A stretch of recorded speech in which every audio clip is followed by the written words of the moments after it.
বিসমিল্লাহির রাহমানির রাহিম। সূরা আত-তাগাবুন। আয়াত ১। আকাশমণ্ডলী ও পৃথিবীতে যা কিছু আছে সবাই তার পবিত্রতা ও মহিমা ঘোষণা করে, সার্বভৌমত্ব তারই এবং প্রশংসা তারই। তিনি সর্ববিষয় সর্বশক্তিমান। আয়াতের তাফসীর। আকাশমণ্ডলী ও পৃথিবীতে যা কিছু আছে সবই তার পবিত্রতা ও মহিমা ঘোষণা করে। ১. সার্বভৌমত্ব তারই এবং প্রশংসা তারই। ২. তিনি সর্ববিষয় সর্বশক্তিমান। ১. অর্থাৎ আসমান ও জমিনে বিদ্যমান সকল সৃষ্টিকুল মহান আল্লাহর পবিত্রতা ঘোষণা করে, অবস্থার ভাষায় এবং মুখের ভাষাতেও। এ কথা পূর্বেও উল্লিখিত হয়েছে। ২. অর্থাৎ এই উভয় বৈশিষ্ট্যই কেবল তারই জন্য। যদি কারো কোনো এখতিয়ার থাকে, তবে তা তারই প্রদত্ত এবং তা ক্ষণস্থায়ী। কেউ যদি কোনো সৌন্দর্য ও পূর্ণতা লাভ করে থাকে, তবে তাও তারই করুণার ভাণ্ডার থেকে অনুগ্রহ স্বরূপ লাভ করে। কাজেই প্রকৃতপক্ষে প্রশংসা পাওয়ার অধিকারী একমাত্র তিনি।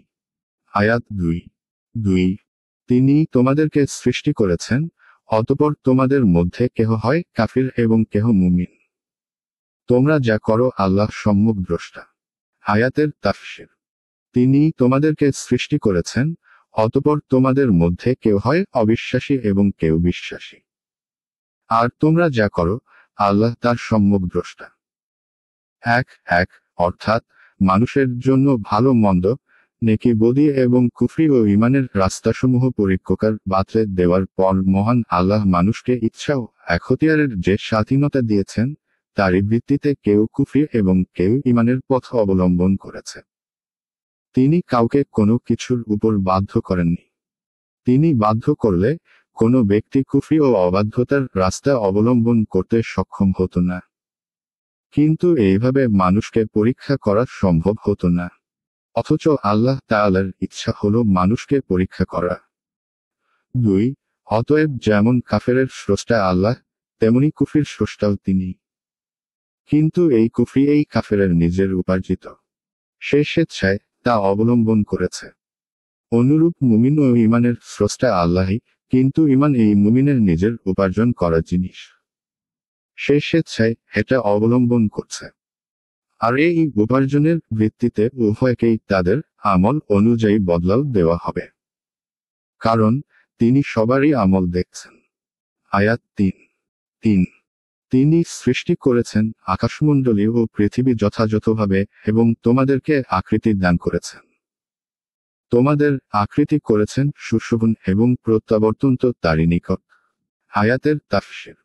তিনি আকাশমণ্ডলী ও পৃথিবী যথাযথভাবে সৃষ্টি করেছেন। ১. তিনি তোমাদেরকে আকৃতি দান করেছেন এবং তোমাদের আকৃতি সুন্দর করেছেন। ২. আর প্রত্যাবর্তন তো তারই নিকট। ৩ অর্থাৎ তা তিনি অযথা সৃষ্টি করেননি, বরং এর সৃষ্টির পিছনে ন্যায়পরায়ণতা ও যুক্তি আছে। আর তার দাবি হল, নেককারকে তার নেকির এবং বদকারকে তার বদির বদলা দেওয়া হোক। সুতরাং তিনি এই ন্যায়পরায়ণতার দাবির পরিপূর্ণ প্রকাশ ঘটাবেন কিয়ামতের দিন। ২. তোমাদের আকৃতি, শারীরিক গঠন এবং চেহারার আকৃতি এত সুন্দর বানিয়েছেন যে আল্লাহর অন্য সৃষ্টিকুল এ থেকে বঞ্চিত। যেমন সূরা ইনফিতার ৮২-৬ এবং সূরা মুমিন ৪০-৬৪ আয়াতে আল্লাহ বলেছেন, ৬-৮ ৬৪-৩ অন্য কারো কাছে নয় যে আল্লাহর পাকড়াও ও হিসাব নিকাশ হতে বেঁচে যাবে।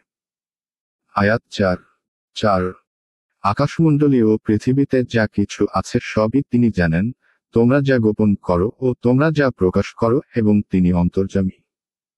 আয়াতের তাফসীর। আকাশমণ্ডলী ও পৃথিবীতে যা কিছু আছে সবই তিনি জানেন। তিনি জানেন তোমরা যা গোপন করো ও তোমরা যা প্রকাশ করো এবং আল্লাহ অন্তর্যামী। ১ অর্থাৎ তার জ্ঞান আসমান ও জমিনের সারা বিশ্বে পরিব্যাপ্ত। বরং তোমাদের অন্তরের গোপনীয় বিষয় সম্পর্কেও তিনি সম্যক অবগত। ইতিপূর্বে যেসব প্রতিশ্রুতি ও ধমকের কথা বর্ণিত হয়েছে, এটা হচ্ছে তারই তাকিদ স্বরূপ।